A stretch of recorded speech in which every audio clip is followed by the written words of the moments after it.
News happening around you every Friday.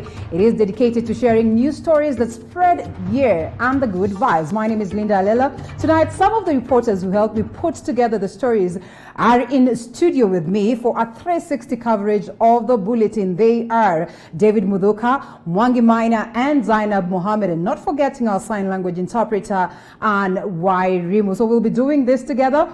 Great stories prepared for you. Make sure that you keep it right here from the start all the way to the end. And the very story that we'll be beginning with this morning has been prepared by our very own Mwangi Maina, as the students and pupils across the country continue to stay at home due to the outbreak of COVID-19. It is not all students who have been learning virtually. Most of them are idle at home. And 3 boys from the Dandora slum in Nairobi have been pushed to the city center to entertain Kenyans through music as they wait for the schools to reopen.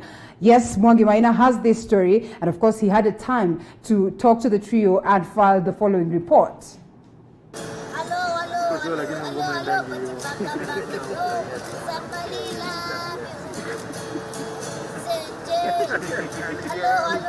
Outside the Treasury building in Nairobi, these 3 boys arrived to entertain Kenyans who are eagerly waiting for CS Ukur Yatani to read the budget to the country. A guitar in hand and melodious raps from the Little Budget Performers Band had their moment of national glory. With different media stations and tens of journalists present, the Little Budget Performers Band didn't waste a single moment. They performed for a few minutes and left. Not too many seemed to get interested in them.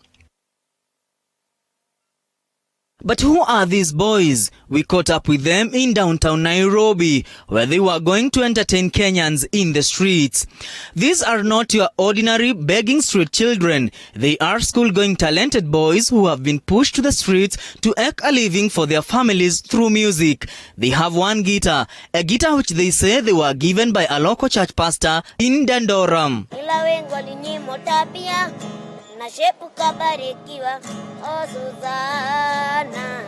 Tulianza kuimba vile shule zilifungwa. Alikuwa na ngita ndogo, sasa kwenda kuimba karibika akapona pasta ngita. Sasa akaanza kuimba na watu, nikamwambia tuende kuimba watu side mbali si karibu na huo. This boy is a guitarist, the soloist and the youngest among the trio. He is in class 1, the other in class 3 and the oldest in form 3 at 16 years. Tunatoka home saa zingine kwa saa 3 ama saa 4. Tunakaa huko kama 4 hours hivi, tunarudi home saa 10 ndio tufike mapema, ndio tunaenda bado tukasaidia mama maybe kutendea sapa ama kazi za nyumba. Unakujanga town mara ngapi kwa siku? Siku kama siku 2, siku 3 ama siku 4. Unaimbianga wapi na wapi? Tunaenda huko saa zingine hapa chini ama saa zingine huko juu. Whatever they get from people of goodwill, they get something for fare, lunch, and they take the excesses to their mothers, whom they say are jobless. Their menial jobs were swallowed by the economic heat of COVID-19. Si wazazi wetu wanaanga kazi sana, saa wanafulianga saa zingine watu nguo ndio apate pesa. Yani venye anaweza kosa kazi na venye anaweza kosa pesa sasa. They desire to be in school, but the pandemic has brought everything to stand still. They are children, but breadwinners too.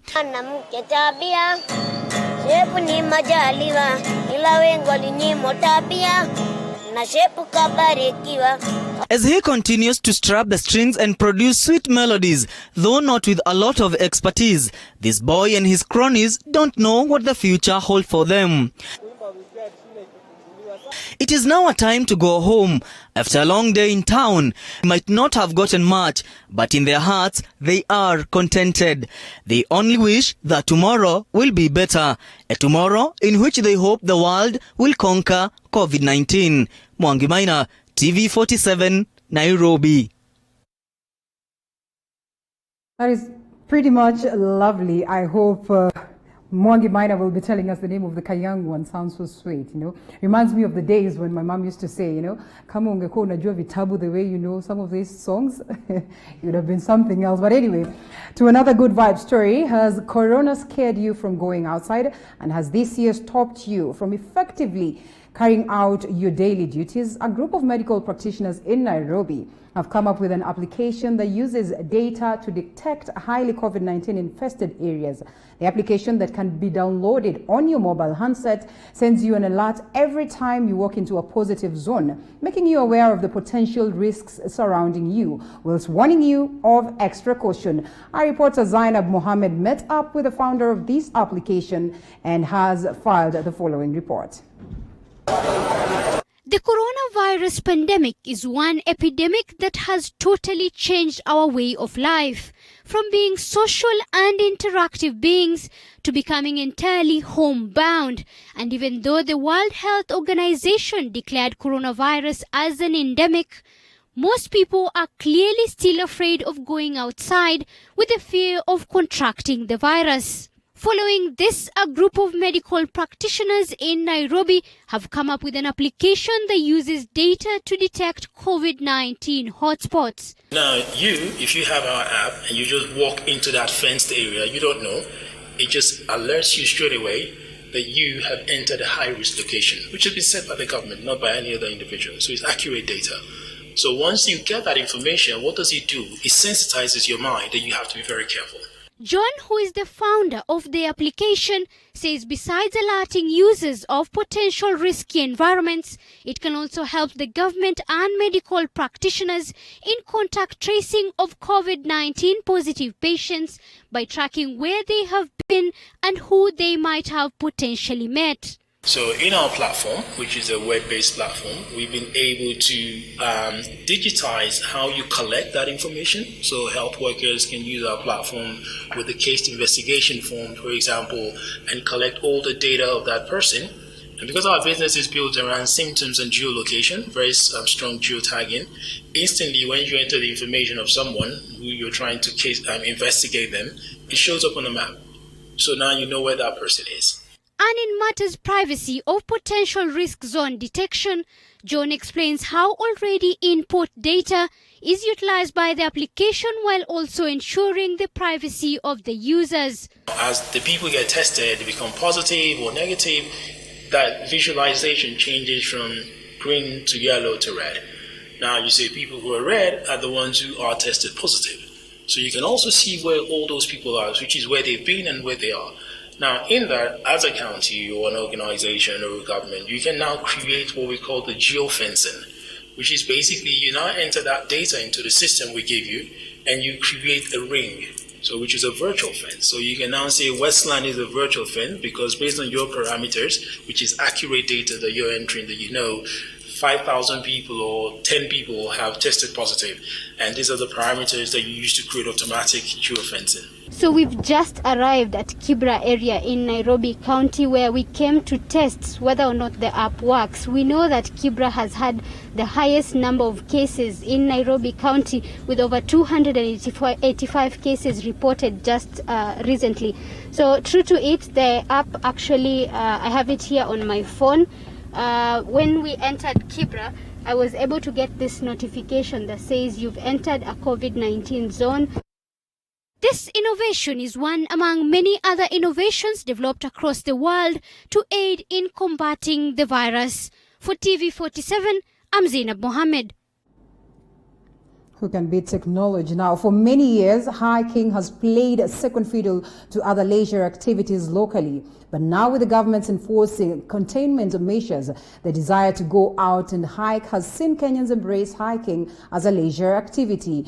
What was once viewed as foreign is now ingrained in the Kenyan lifestyle. And our reporter David Mudhoka had a chat with Gitongawa Wandai, one of the Kenya's experienced hill climbers, and filed this report. We are living in abnormal times. You will often hear that. An era marked by containment measures that have ushered quarantines and confinements as governments worldwide grapple with COVID-19. A new normal it is. People feel trapped, and the urge to go out has become immeasurable. Confinement itself has had its toll on the fitness of most Kenyans, with quarantine weight gain, the new term in town, almost inevitable for everyone. This prompting Health CAS Dr. Rashid Aman during the daily COVID-19 update at Afya House to urge Kenyans to engage in exercise activities to keep weight at bay. And a triple effect has since been witnessed. Joggers now are a common sight in every corner of every street in Nairobi. This every dawn and dusk. The story does not end here, with hiking now joining the long list of popular outdoor activities for urban Kenyans. Now, almost everybody hikes at some point in their life, either consciously or subconsciously. Largely regarded as a westernized culture, hiking is slowly but surely making its way into the local arena. When I sat down for an interview at Ngong Hills Hotel with Gitonga Wawandai, the founder Hike Maniac Limited, a tour company, I was literally burning to know why hiking is gaining such popularity among Kenyans. More people are staying in the cities. We are getting very disconnected with outdoor spaces. And people are spending so much time within enclosed spaces. And the interaction with nature, with trees, with the rain, with the natural environment, basically.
This COVID-19 pandemic. In Kenya, most people have turned into exercising as a way not only to curb mental disorders, but also to keep fit. After the closure of gyms and stadiums, most people are exercising on the different highways in the country. Our reporter Lydia Gashomo visited one of the busiest highways and filed this report. It's at daybreak. The glowing rays of the sun lights up what was a sleepy earth. It is a new day and another exercising day for these people along the Thika Superhighway. Children and adults from different areas are out here.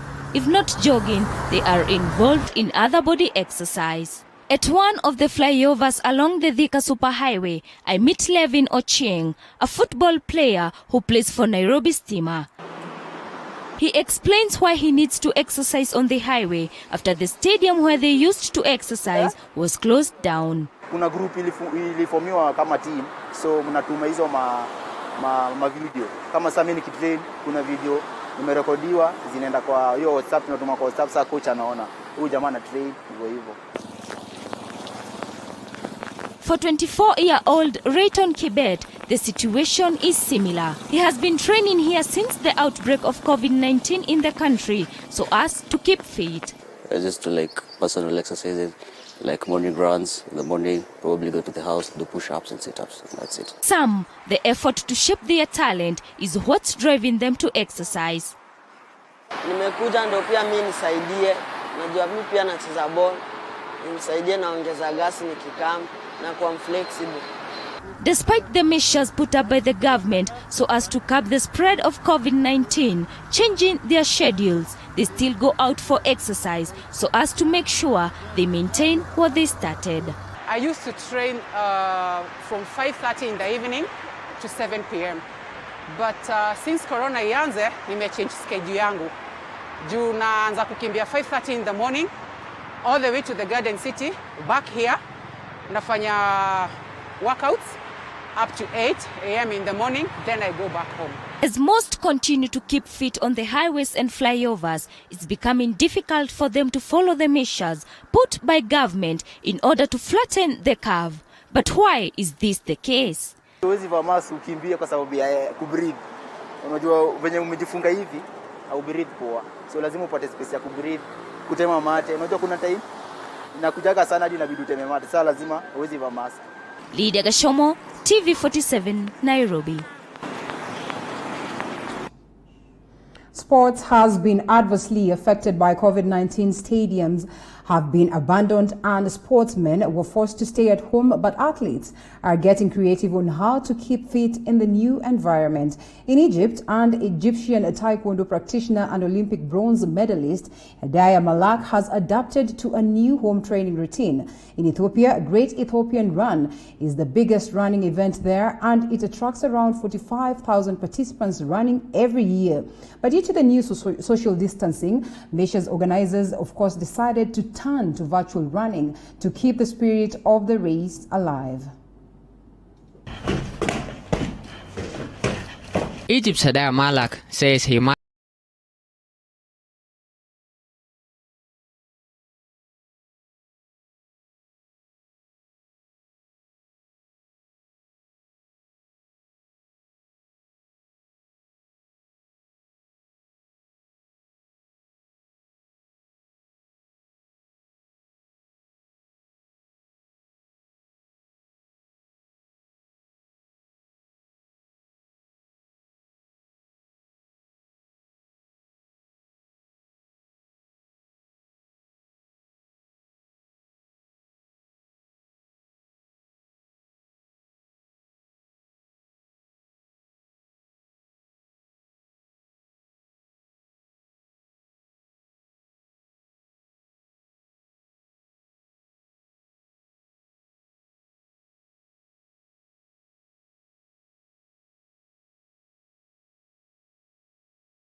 Well, interesting. And it's time now that we take that breather. We'll be coming with, of course, the discussion. Just get to know why the reporters decided to delve into these particular stories, interesting stories you've seen right there. And we still have so much so in store for you. So don't you go anywhere. Remember, this is Good Vibes. After this break, we're back.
Welcome back to Good Vibes, and thank you for choosing to stay with us. It's time for us to crack on the good vibe stories that we've touched on. More of a sporty theme, ladies and gentlemen. Of course, on board, like I said earlier on, is David Mudhoka, Mwangi Maina, and Zainab Mohammed. Zainab, forgive me for starting with the gentlemen. It should always be a ladies' first affair. So we start off with this particular story that was prepared by Mwangi Maina, the little budget band. My first question, before you even tell us why you decided to focus on that story, like a little boy, what's his name?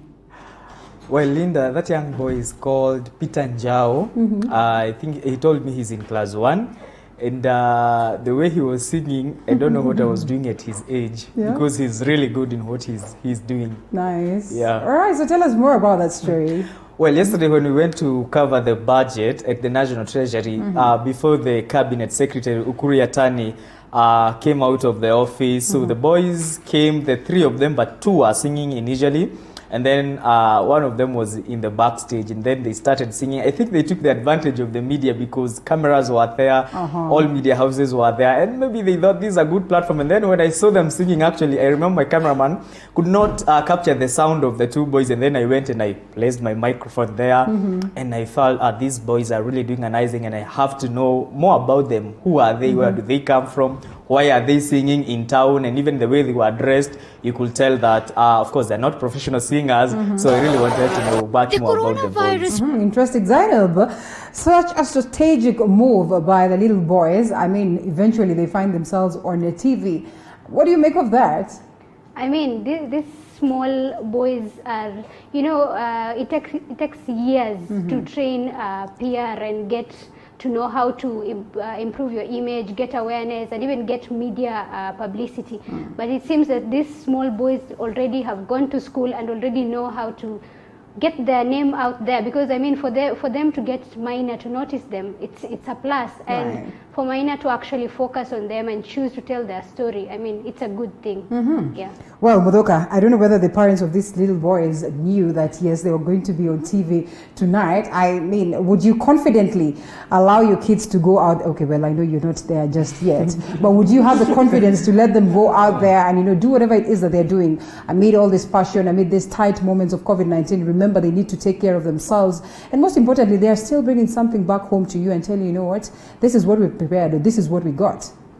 Well, the traditional parent, I think I wouldn't let my children go loitering, well, in quotes, loitering in the streets, trying to exchange their talent for money. But then I think I see the next Sauti Sol. Under good guardianship, I think that these young little 3 boys will be the next BNI Mbaraza, the next Savara Mudigi, or the next Willis Chimano, under the right guardianship, because at class 1, and somebody doing what he does the way they're doing, I mean, it's quite something worth learning from. Yes. All right, Mwangi, wind up this story for us as you tell us whether the parents actually knew or they know that these kids are doing this. And I mean, where do they intend to take it? Well, the boys are too young even to know the number, the contact of their parents, whether the mother or the father offhand. Because I remember asking them, where do you stay? They really know where they stay. They stay in Dandora Phase 3. But they didn't have any contact of the parents, so I think they don't know of her. But what they told me, that their parents are aware that they come to sing in town, mostly in the CBD. Downtown, you will find them there. Kencom bus station, you will find them there. And all they say that whatever we get, we have some fare, and then we have some lunch, and then in our excess, we take it to our mother to have something for supper.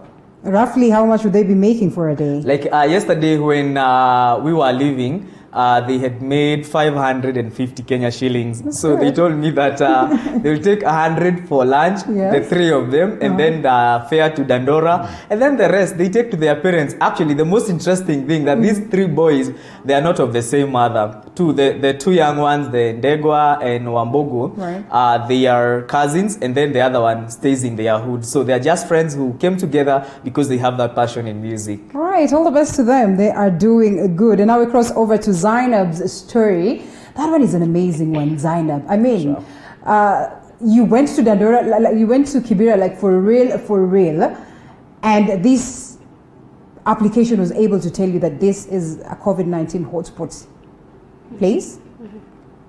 Yeah, I just like Mwangi Maina, I was doing another story when I crossed over to this application. The nurse who I was interviewing last weekend on home quarantine was telling me about this application they came up with. It was it was a very like a brilliant idea, and I was wowed. Then I said, this is something that I think is I should be able to show it and be able to tell their story. So obviously, being a journalist, I couldn't just take their word for it. Yeah. I had to go to Kibra myself because we know Kibra has had the highest number of cases. So I told them I'm going to test this up at Kibra. I asked my camera guy and our driver to take us there to ensure that we actually saw it and we were able to film the alert when it came on my phone. All right, before I involve the gentleman, like 101%, this is based on data or this is based on what? Like, how does this application get to grab all this information and, you know, alert someone? Well, Linda, I also had those questions and I wondered how accurate would this application be. Yeah. So I was able to ask the founder and he told me about data, the accuracy in data. So they're not actually inputting the data themselves. They are selling this idea or rather partnering with counties so that this data would be as accurate as possible. So once they have partnership with a county, this county would be able to fill in the official data of the number of people who are tested positive, the number of cases that are still, the number of people who are being tested and the number of cases that are there in that area. So data is what they're using to ensure that this application is accurate. So this makes it an advantage, also a disadvantage, because if this data is not input, then the app would be useless. Okay, well, interesting. For a moment, I had Zainab is going to work on that story, and I was like, lots of reservations, lots of questions in regards to the same. But then again, with technology, I mean, who am I to question? Because then we know very well that every other time things crop up, and, you know, indeed, things that are helpful. So, gentlemen, this story, very interesting. What is your take on the same? First, Linda, I think one of the things that got me, that impressed me is when I saw Zainab actually in Kibra and saying that she has received a notification on her phone telling her that you are currently right inside the epicenter, or rather this is a COVID-19 infected area. And so when I saw her in the vehicle keeping the distance, I was like, okay, so you know where you are, and therefore you have to take the precautionary measures. Because you see, when you notify that you are in a COVID-19 infested area, then definitely you have to put on your mask, you have to maintain the social distance, and if you don't have a sanitizer, then whenever you come across some water and soap, then you just have to wash your hands. You wash your hands, so Mwangi is actually saying that he's afraid of me right now for seeing that story because he's not sure whether or not I have to buy it. No, I'm not afraid of Zainab. But Mwangi, you can be sure I was not out of the car. I maintained my location inside the car and we got out of Cuba. Well, at least by now, even if you were outside, you have sanitized enough, you've showered enough. So we want to say that we're good. Home and dry. Plus, we've kept a social distance, right? Sure. All right, Bodoka, why are you so silent? Well, I was letting the two chaps try to tell their part of the story. But then, I think Zainab led from the front, putting a mask on and then trying to fetch for that story from Kibra. And I always tell people that Kibra is, through my lens, the biblical Nazareth, where people could ask what good could come out of Kibra. But we were there last week. We saw some young men try their best to put up graffitis, trying to fight vices that are deeply rooted within the society. And now this is another invention. And I'm quite confident that Kibra is not the Kibra of the dark days when we said that Kibra could be associated with violence, Kibra associated with things that, pull people back. So, yes, Kibra is doing well. Much thanks to everybody from Kibra. And yes, I think we are going to get even more inspirational stories from the slum city. Yes. All right. Was that from Kibra?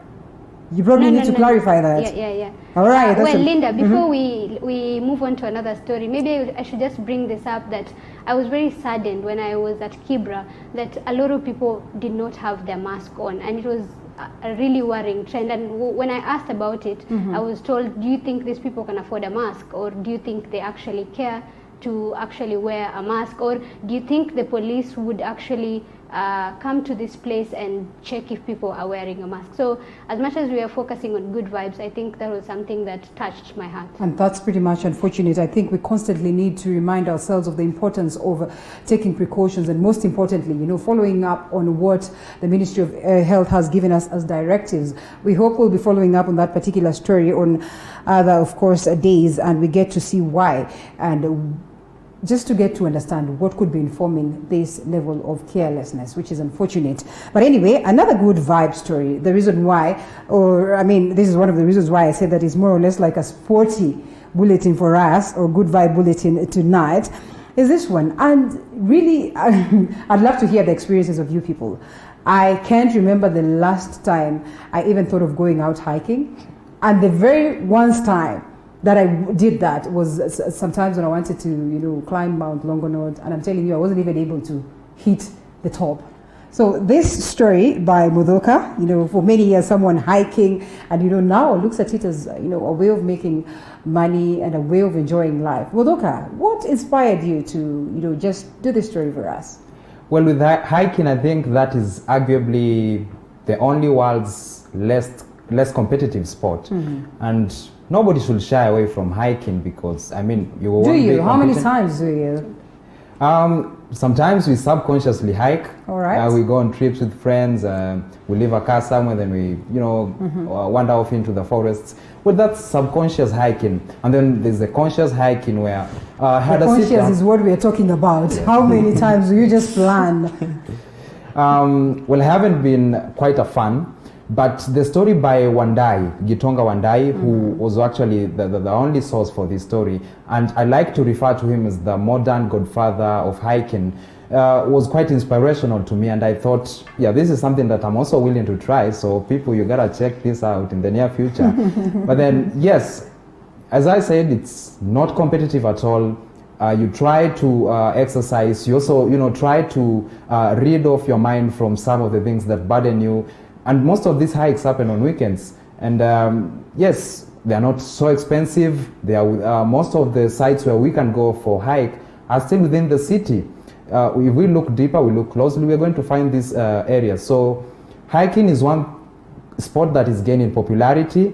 For many years, it's been regarded as a very westernized culture, but people are picking it up, and we are trying to keep fit, and we're trying to maintain a very mentally health state as we embark on these hiking activities. My people, Mwangi and Zainab, we're talking about climbing Mount Everest. Why would I even think of pulling that one? Why? Well, for me, I can say, first of all, I would not. I am not a hike person. I've never hiked, and I don't think I will ever do hike. Is that how much you want to stick to fitness? There are other forms of fitness. But what I can say is that we should be thankful as journalists, because our kind of job and the kind of roles that we do, we're always, you report in the morning at the office, and you leave, you're going to the field, you're going to collect stories, you come back, there's pressure of news, you're running up and down the stairs, you're trying to make sure your story is actually ready on time. So, you do not even need any other fitness. Your job is putting you on the feet. All right, interesting one right there. Mwangi Maina, as we wind up on this one, also capturing that story that was done by Lydia. And you see a majority of people out here very early in the morning nowadays trying to just keep fit and also enjoying these quarantine moments. Sure, I think what Kenyans are doing, especially running in the morning, I think it's part of the new normal. Instead of just staying at home, staying in the house, they wake up early in the morning to freshen up. And sporting activities, especially running, is much more healthy. But for hiking, for my case, I think the highest level I can go is going for a nature walk, because I don't find a reason why I should go climb Mount Kenya, climb Everest, climb all those mountains. But I think it's a sporting activity that's gaining momentum, and people are really understanding the importance of these activities, because like Awenda last, you get to freshen up, to wind up if you're facing a difficult situation. When you are hiking, when you are going for a nature walk, when you are running, you tend to forget all the problems you are experiencing, and you focus on what you are doing at the moment. So I think it's a heads up for many people, and I think if you're just near Ngong or any other place in the country where there are hills, valleys, maybe you can try this sporting activity. All right, thank you so much. And again, heads up to you three for preparing the great stories that we've heard tonight. And that's not the end of it, because we still have more that has that have been prepared by our very own reporters still. So we'll be coming back with much more. Thank you so much, Zainab Mohammed. Thank you so much, Mwangi Maina, and thank you so much, David Mudhuka. That's where we lock it up on Matters Good Vibes. We'll be back with more news.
Welcome back. Now, Ministry of Health has started a home-based care pilot program. Meanwhile, the government has reordered closure of restaurants by 4 p.m. in a move to curb the spread of COVID-19.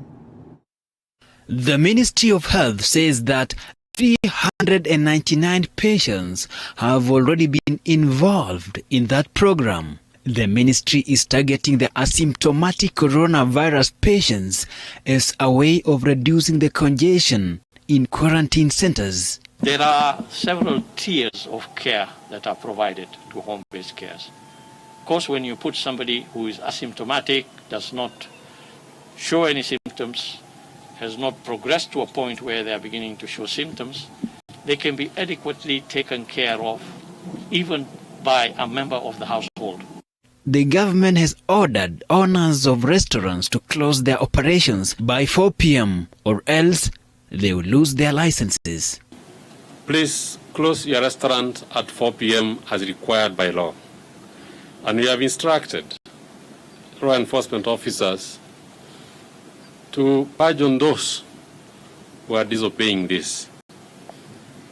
And it has already happened in a few of them. And as we said when we were launching the protocols, if we withdraw your permit, it is withdrawn permanently. This comes at a time when Kenya is recording 90 new coronavirus cases in the last 24 hours. Nairobi County still leading with 36 cases, while Mombasa recorded 34 cases. 4 people succumbed to the virus, while 72 people have fully recovered and discharged. As the number rises, Kenyans seem to have relaxed in following the measures put in place by the Ministry of Health to curb the spread of the coronavirus. Aaron Kipkoech, TV47, Nairobi. And the government has appointed and gazetted an interreligious council that will review reopening of places of worship. The council will be chaired by Catholic Archbishop Anthony Muheria. Amongst its mandate will be developing a stringent protocol for a phased reopening of places of worship. President Uhuru Kenyatta had ordered Health CS Mutahi Kagwe and his interior counterpart Fred Matiang'i to deliberate with the religious organizations on a reopening plan. The team will also come up with the protocols for the celebration of weddings and other religious ceremonies in the places of worship, in keeping with guidelines issued by the Ministry of Health.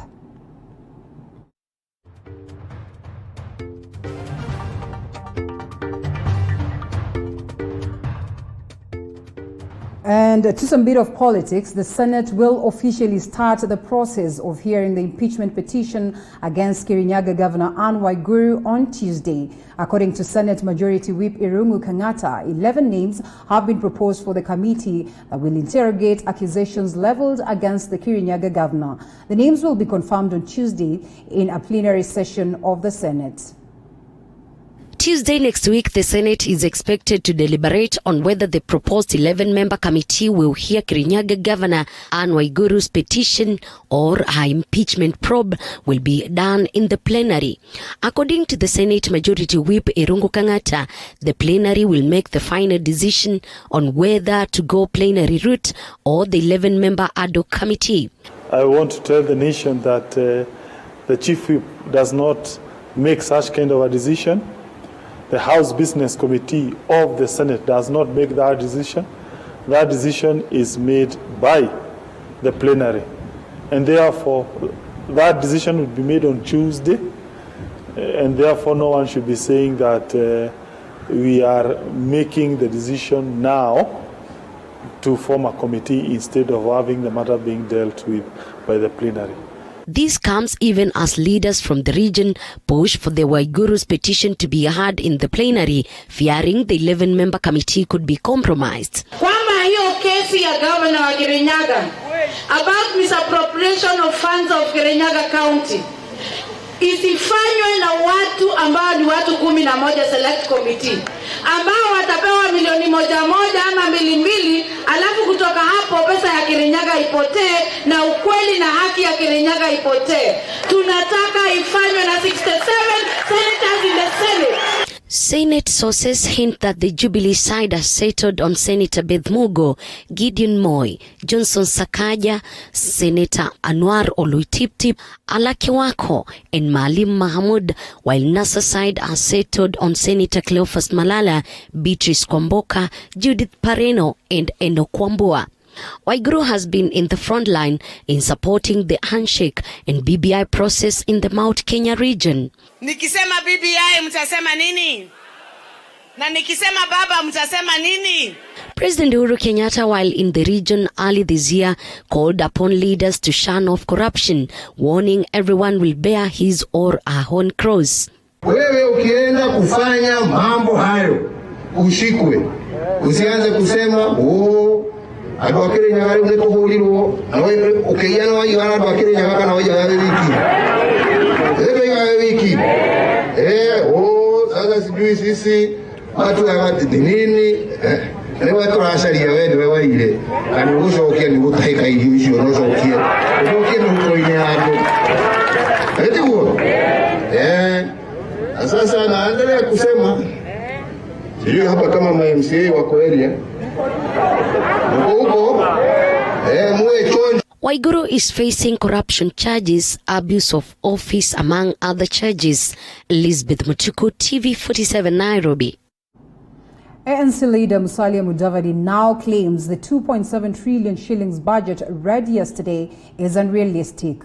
Mudavadi, who was meeting a section of Western Kenya leaders, says the government was just over-ambitious in the budget. Meanwhile, the leaders have decried that what they term as negligence of the Western region budget. Also note that nothing that could imbue us with hope has been said about fishing and fisheries. The government has previously foregrounded marine life as the next frontier of economic investment and growth. We, the leaders from Western Kenya, would like to fully understand what the blue economy should mean for the people of Western Kenya. Just been read has been dubbed President Uhuru's legacy budget. And these leaders are asking themselves, what legacy is President Uhuru leaving in our region? Cotton is dead, the sugar industry is dead, the maize industry is in limbo, coffee is in limbo, everything else is not. And on the ongoing tussle between the judiciary and the executive, the Law Society of Kenya, LSK, is now threatening to suspend Attorney General Paul Kihara and Solicitor General Ken Ogeto as its members. LSK has given them a 2-week to defend themselves from allegations of failing to defend the rule of law. The Law Society of Kenya is set to move a motion for the expulsion of Attorney General Kihara Kariuki and Kennedy Ogeto as members of Judicial Service Commission on Thursday, the 23rd this month. LSK has accused the two of failing to promote the rule of law and administration of justice. Meanwhile, Nairobi residents woke up to some banners along major roads in Nairobi criticizing the Chief Justice David Maraga and a section of judges. The judiciary has criticized the content of the banners, terming it as the beginning of vicious fight targeting on the Chief Justice David Maraga and some judicial officers. Elsewhere, lawyers from Law Society of Kenya, Nairobi and Machakos branch have come out in defense of the Chief Justice. And this has been aggravated by the President's refusal to perform his constitutional duties and appoint the 41 judges recommended for appointment by the Judicial Service Commission. The lawyer statement has been echoed by former Machakos Senator Johnston Muthama, calling upon the President Uhuru Kenyatta to respect the office of the Chief Justice. Lakini tunachoona sasa, kiapo cha katiba umekiweka kando na unafanya kazi kwa maslahi yako na mapenzi yako mwenyewe. The Chief Justice accused the President of failing to respect two court orders and undermining the judiciary. Zablon Masharia, TV47, Nairobi.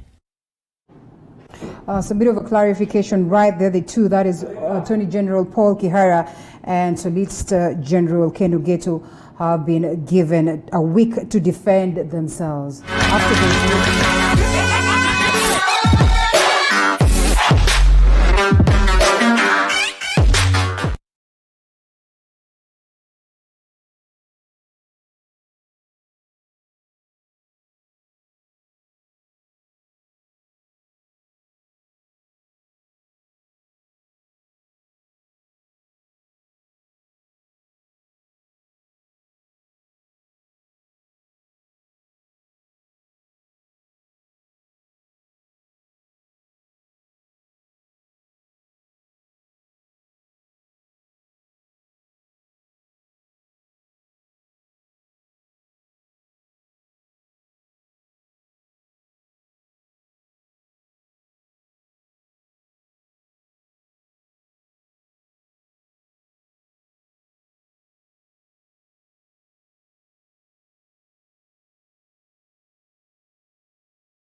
Well, apologies for that tweak on power. Now let's proceed, and we go all the way to Wajir. For 2 months now, Wajir County is in darkness following engine failures at the main power source.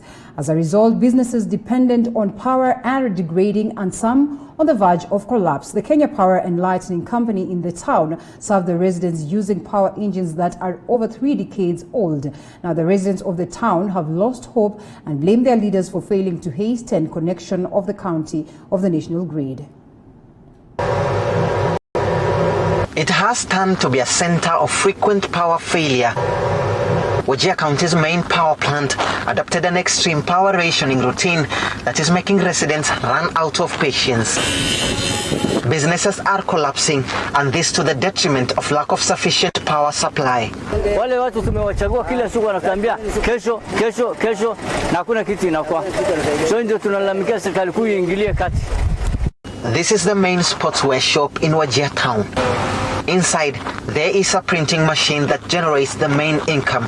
Sports t-shirts lie on the floor. This printing machine cannot be operated without power, and there is no power here. Like right now, I'm stuck here. That means my money for today won't come.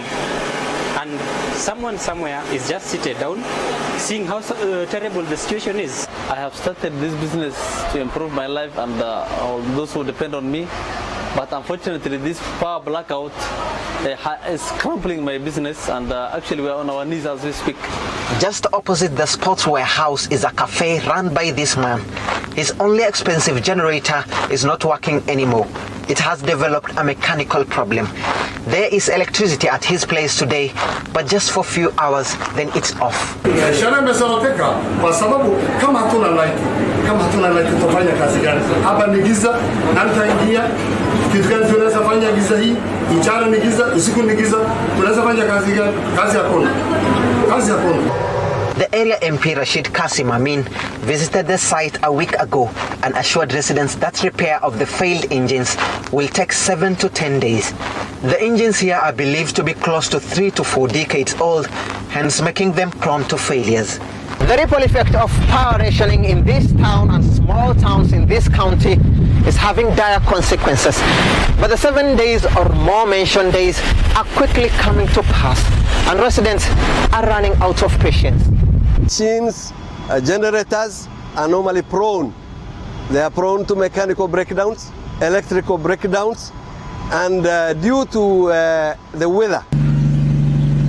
Wajir FM is one of the local media outlets in the county, broadcasting majorly in vernacular language.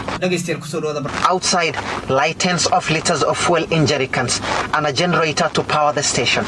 If the generator develops faults, it means the station will be off, and residents without critical information, especially during this COVID-19 pandemic. The whole day the generator is working. It needs a lot of fuel, so it happens that sometimes in a day for about 3,000 to 4,000 fuel. The sound of generators in an entire town tells a lot about a struggling economy and a definite collapse of small businesses dependent on electricity. Until permanent connection to the national grid is done, this town's economy continues to linger, and this power station has turned to be an epicenter of political mileage, as some residents claim. Esedin Haji, TV47, Wajir County.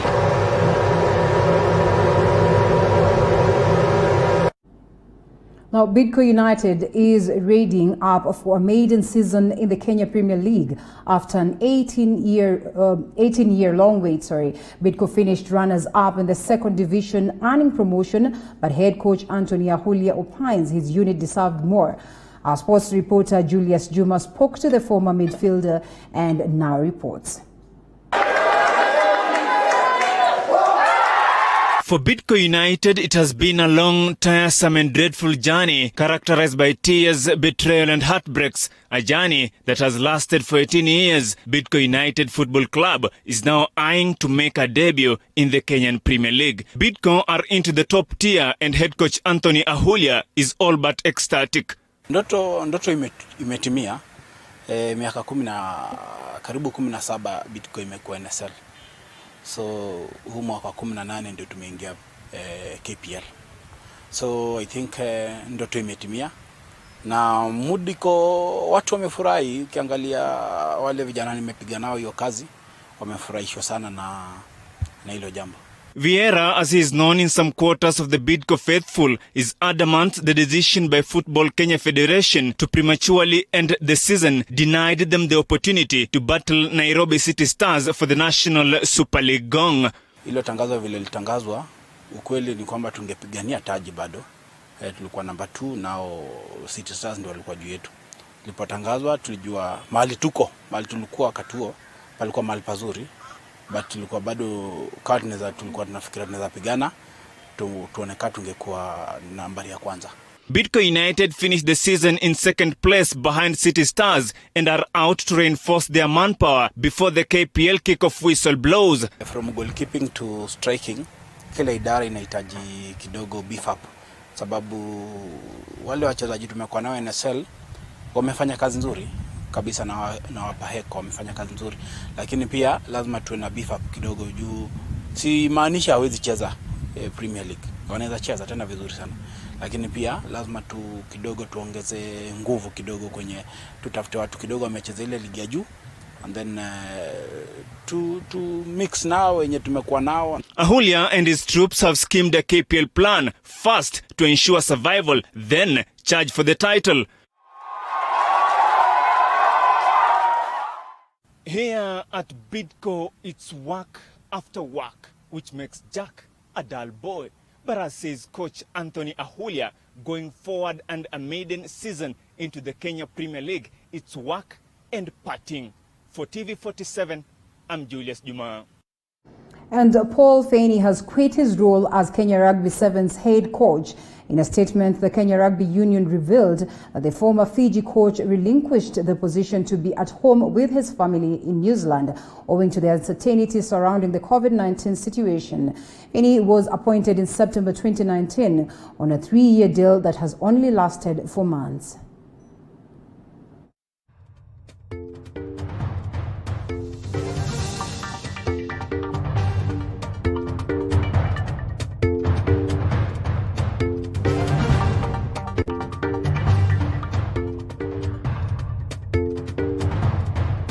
Exactly 2 minutes past 10 p.m. East African time right here. It's time to say goodbye to you. Thank you so much for keeping us company on Good Vibes right here.